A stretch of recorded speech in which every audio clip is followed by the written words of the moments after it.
Student goes to school, parents inform FBI. Every student in the class was left in a state of complete shock. The cops had burst in on their lesson and marched directly over to the new kid, dragging him away in front of everyone. Was he really what they say he was? And with the FBI on his case, had the authorities acted just in time to avoid a tragedy? Asher Potts was an honor student at Harrisburg High School, Pennsylvania, with big dreams to attend a top college and eventually move on to a career in aerospace engineering.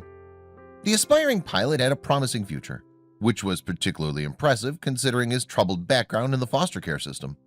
But Asher harbored a dark secret, and it was about to be laid bare.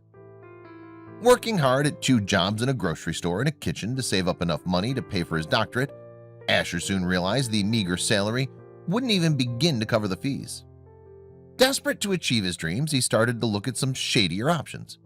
But this was just the beginning of a deep rabbit hole of deception that would reach all the way to the FBI. Before he could concoct a scheme to secure his future, Asher had bigger problems at home. According to the ambitious student, life had become unbearable with his adoptive parents, Stephanie and Mike Potts, who had apparently become abusive. He desperately needed a way out. One day, he made a drastic decision that would end up with him in handcuffs. On top of 2 grueling jobs and schoolwork, Asher complained of being treated like a house servant at home. "Everything they ask of me, I could not tell them no," he said of the family that took him in. After packing a bag and making a quick exit, the aspiring college graduate headed to a local shelter. Curled up in his bunk at rock bottom, Asher received an intriguing call. Asher's friend from school called to offer a lifeline. The boy's parents had agreed to help get Asher out of the shelter and let him stay with them. It was a very impressive young man. He was respectful and intelligent and seemed to have a plan for his life, remarked Waldine McClintock. But the father's positive impression of Asher was about to be flipped on its head.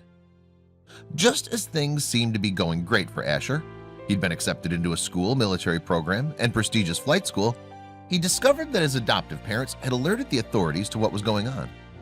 Asher knew he wouldn't be able to stay with his friend for long, but he was desperate not to go back to his foster parents. He vowed to do whatever it takes. "My understanding is his motives were pure," said Asher's lawyer, Adam Klein. And given his time at Harrisburg High School, no one had a complaint about him. By all accounts, he was an excellent student, added Dauphin County District Attorney Ed Marsico. He was involved in the community. He was in the Reserve Officer Training Corps program. He did community service.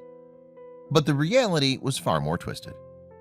As Asher settled in for class that day, he struggled to concentrate on the lesson due to the fear of having to talk to the authorities when he got home. But when police officers barged into the room and forced him outside as his classmates looked on in horror, he realized they knew far more than he imagined. He would be serving serious time for this. Asher Potts was actually Artur Samarin, a 22-year-old immigrant from the Ukraine.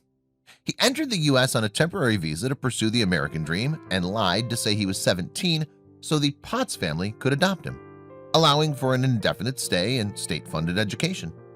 But despite helping him remain in the country, the Potts family had grown distrustful of him, claiming he was planning something far more explosive to make sure everyone would know his name. On top of charges for document fraud and statutory sexual assault for sleeping with a 15-year-old, Artur's adoptive mother told the FBI they suspected him of planning a terror attack on the school, claiming he commented on other shootings and talked about blowing up the school.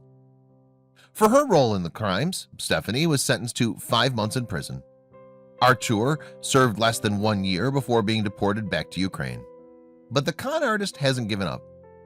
Artur still maintains that he wasn't entirely to blame for what happened and that he was treated unfairly by the U.S. government simply for trying to get an education and pursue the American dream.